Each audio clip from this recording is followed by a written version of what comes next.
Hit 3 నాకేమనిపించిందనంటే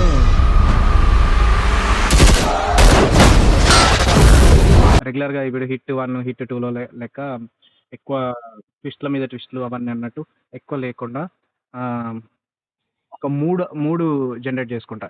hero ఏదో cranky person లెక్క ఆ 3 జనరేట్ చేసుకుంటా. అట్లా ముందుకెళ్ళింది. అండ్ ఇంటర్మిషన్ టైమ్‌కే ఇంత సినిమా అయిందా? ఇంటర్మిషన్ లోపలనే ఇంక ఇంటర్వెల్ రానే రాలే ఇంత సినిమా అయిందా? అన్న ఫీలింగొచ్చింది. అంటే డైరెక్టర్ ఏం ప్లాన్ చేసుకున్నాడంటే సెకండ్ హాఫ్ మొత్తం ఒక లొకేషన్‌లో ఆ!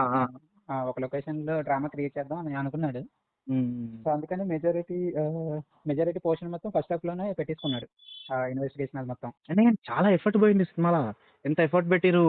ఆ నేరేటివ్స్ ఇప్పుడు కొన్ని కొన్ని ఇప్పుడు క్లిక్ గావాలి. ఏంది హీరో గాడు ఇప్పుడు 'నాని' మధ్యలో ఏయ్! ఏయ్! అని గట్టిగా సౌండ్ చేస్తుంటాడు కదా! హ్మ్. స్టార్టింగ్‌లో ఇరిటేటింగ్ అనిపించింది. కానీ లాస్ట్ ఎండింగ్ సీన్స్‌లో అది ఎంత మస్తు అనిపించిందసలు. హై ఇచ్చిందది.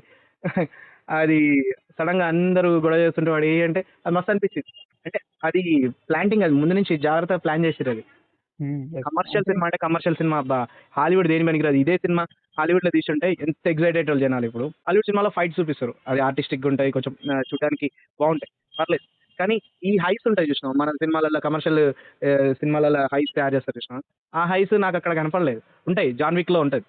వాడు కంటిన్యూయస్‌గా ఫైట్ చేసుకుంటా పోతుంటాడు. అట్లా ఉంటది. ఇప్పుడు 'మార్వెల్' మూవీస్‌లో కూడా ఇలాంటి హైస్ తీసుకురావడానికి హ్మ్. కమర్షియల్ మూవీస్ అన్నట్టు చూపిస్తారు. కానీ థింగ్ ఏంటంటే 'మార్వెల్' మూవీస్‌లో ఆళ్ళు సూపర్ హీరోస్. వీళ్ళు మామూలోళ్ళని చూపించి ఆ స్టైల్‌లో చూపిస్తారుగా.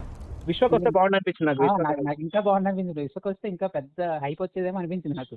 హ్మ్. క్లైమాక్స్‌లో 'అడివిషస్' కన్నా విశ్వక్ వచ్చుంటే ఇంకా నెక్స్ట్ లెవెల్‌కెళ్ళిపోయేది. హ్మ్. హ్మ్. హ్మ్. 'విశ్వక్‌ని' ఎందుకో పెట్టలేదు వాళ్ళు. వాళ్ళు ఆ! ఇంకేమైనా ప్లాన్ చేస్తారేమో మరి. అసలు ఏమనిపించింది, అరే! ఇది ఆయనేదో ఇబ్బంది పడుతుంటాడు. ఆ క్యారెక్టర్‌ని తీసుకొచ్చి ఇక్కడ లాస్ట్ ఫైట్‌లో పెడితే ఎట్లుంటది? అన్న ఫీలింగొచ్చింది. ఓకే. లేకపోతే ఆయన క్యారెక్టర్ లెక్కున్న ఇప్పుడు 'మంట' సంథింగ్ ఏదైనా వస్తే సడెన్‌గా ఆయన క్యారెక్టర్ లెక్క ఇబ్బంది పడి దాని తర్వాత సెట్ చేసుకొని మళ్ళా ఫైట్ చేస్తే అది కూడా చూపియచ్చులే గానీ, ఆ హుక్ చాలా రోజులయింది. అది క్లిక్ అయిందా? క్లిక్ అయిందా?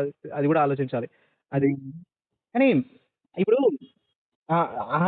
నేను హిట్ 2 చూసినప్పుడు కూడా అదే ఫీల్ అయినా. హిట్ 1 సూపర్ ఉందని అనుకున్నా. ఎందుకు 'విశ్వక్‌ది' యాక్టింగ్ వేరే లెవెల్ ఉంది. కాకపోతే హ్మ్. ఆ క్యారెక్టర్ డిజైన్ చేసిందట్లా. ఇప్పుడు ఈ హిట్ 2లో ఇవి 'అడివిశేష్‌ది' క్యారెక్టర్ అట్లా డిజైన్ చేయలే. ఇప్పుడు ఇది 'నానిది' కూడా అట్లా క్యారెక్టర్ డిజైన్ చేయలేదు. ఆయన ముసలి పర్సన్ అది యాంగ్రీ ఇష్యూస్ ఉన్నాయి అని చెప్పేసి పెట్టిర్రు అంతే గాని క్యారెక్టర్ డిజైనింగ్ అంత వల్నరబుల్ డిజైన్ చేయలేదు. అసలు. అంటే 'నానిని' కొంచెం కొత్తగా ప్రెజెంట్ చేసాడు కానీ, నేను ఇంకా ఎక్కువ ఎక్స్‌పెక్ట్ చేశాను బ్రో. చాలా ఎక్కువ ఎక్స్‌పెక్ట్ చేశాను. అంటే నాకు సరిపోలేదు. ఇంకా కావాలనిపించింది. అదే ఎక్స్‌పెక్టేషన్సే ప్రాబ్లమ్. ఆ! ఏం ఎక్స్‌పెక్ట్ చేయకుండా పోయి కూర్చున్నా. అసలు ట్రైలర్ కూడా చూడొద్దనుకున్నా గానీ చూడాల్సొచ్చింది గానీ నేను ట్రైలర్ చూసి ఎక్కువ ఎక్స్‌పెక్ట్ చేసుకున్నాను. హాలీవుడ్ రేంజ్‌లో కట్ చేసాడు ట్రైలర్. ఒక్క నిమిషం.